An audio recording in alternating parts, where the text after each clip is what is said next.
People will perform when they know consistently what you expect. Hi, my name's Devon. Today I own several multi-million-dollar companies. We started with $5,000 in a credit card. I don't know the easy way. I only know the hard way.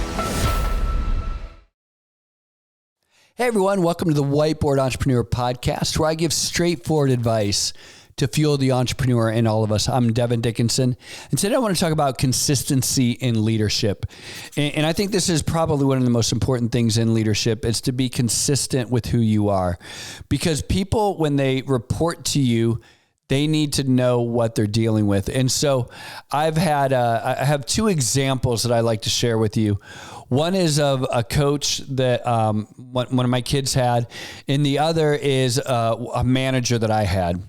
And the coach that one of my kids had was super tough, very rough. Like, if, they played a perfect game, you probably wouldn't even get a high five. You get, well, yeah, I expect you to be perfect, right?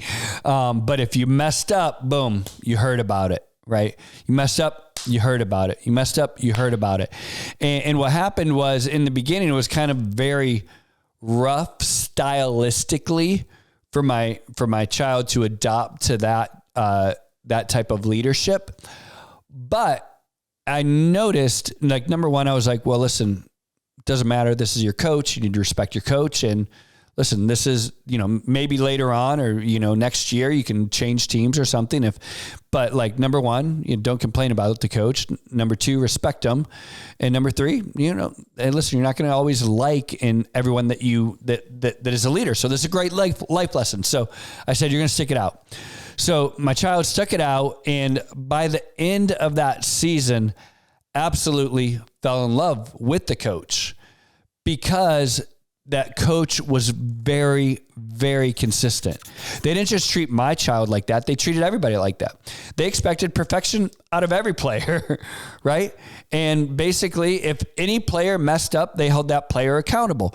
Now, could they have done things a little different? Sure, right? Were they perfect? No, not perfect, but they were consistent. And by the end of the season, my child and all of the players on that team knew exactly what that coach wanted from them because of the consistency.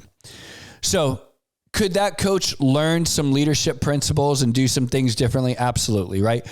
But because they were so consistent, all of the players knew how to perform in what was expected. And so they ended up with really, really great results. Each one of those players ended up performing at a higher level every week throughout the year. And the team ended up performing at a higher level every week throughout the year. And those players respect that coach to this day. And many of those players still play for that coach today and won't even consider going anywhere else. So I give you that example of consistency in leadership. I'm going to give you another example of consistency in leadership, or inconsistency in leadership. I had a manager who was very skilled, a very likable, kind of charismatic, energetic, but really it was his first leadership position that he ever took. And so in this position, he must have had some insecurities that I didn't see in the beginning. But I would notice that the people underneath him that he was managing started to loathe him. And so in my mind, I thought, well, they must loathe him because he's, mean or harsh or demanding, kind of like this other coach, right? The coach on this side, where the coach was like, just, never gave out compliments, just always demanding perfection, so on and so forth. So I thought, well, geez, maybe that's what's going on here. He's just being too harsh, right? Or demanding too much. And then I watched more and more.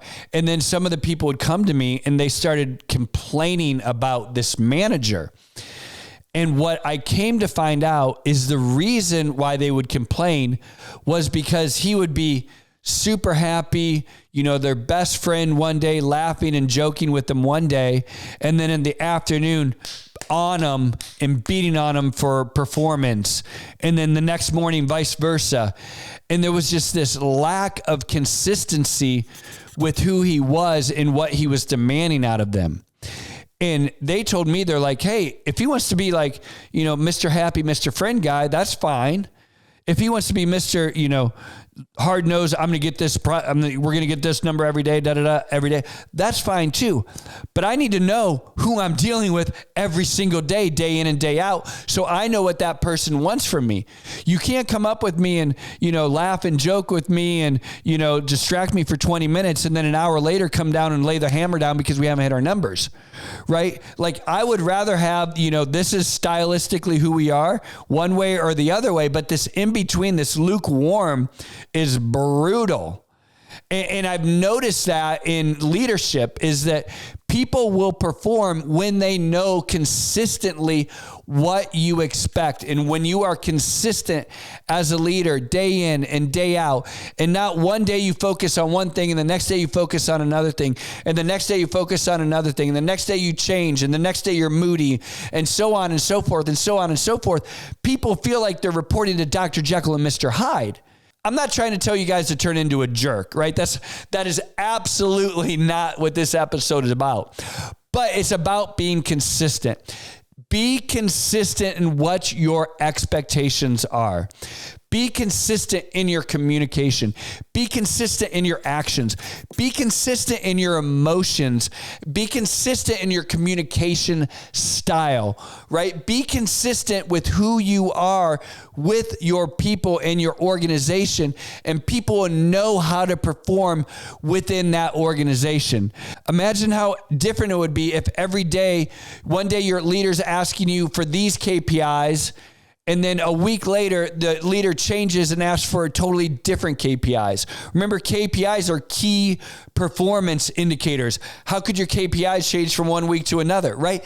So you need to have consistency within your organization. Like I told you over here, this coach was very, very consistent. And now years later, many of those players still play for that exact coach. Now the coach was consistent, but also learned to evolve over time and learn to actually give some high fives and some praises here and there. But that coach still consistently demands perfection. And if you make a mistake, you're going to hear about it. And the players are absolutely fine because they expect that. And they know that this is how the organization acts. And they also know that person A is treated just like person B. And so I would challenge you in your organization to have that type of consistency. And you're going to find an organization that people become very comfortable in, an organization that people feel like they can perform and they know what's expected of them, because that's what people want. They want to know every single day, am I doing what's required of me? Am I pleasing my leader? Am I doing a good job? And if there's inconsistency, they never know. I'm Devon. This is Whiteboard Entrepreneur, and I really hope this helps. Take a quick moment and hit that subscribe button for more content.